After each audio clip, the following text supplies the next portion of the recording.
స్వామివారిని మంత్రి సవిత దర్శించుకున్నారు. శనివారం ఉదయం విఐపి విరామ సమయంలో ఆమె స్వామివారి సేవలో పాల్గొని మొక్కులు చెల్లించుకున్నారు. దర్శనానంతరం రంగనాయకుల మండపంలో వేద పండితులు వేద ఆశీర్వచనం అందించగా ఆలయ అధికారులు పట్టు వస్త్రంతో సత్కరించి స్వామివారి తీర్థ ప్రసాదాలు అందజేశారు.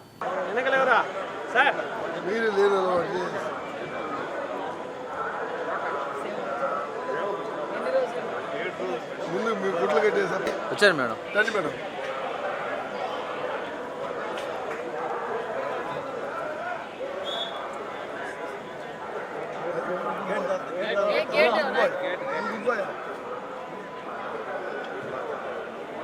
తీసుకోండి మీకు కావాల్సింది.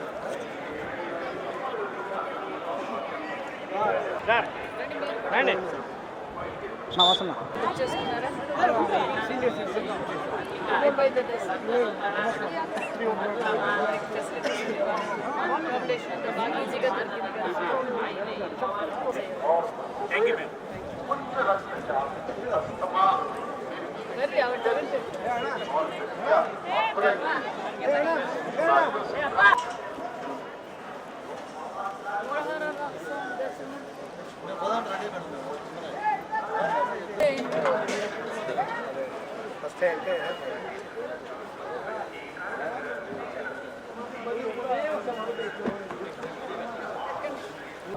అందరికీ నమస్కారం. ఈరోజు కలియుగదైవం స్వామి వెంకటేశ్వర స్వామి గారి దర్శనం బాగా జరిగింది.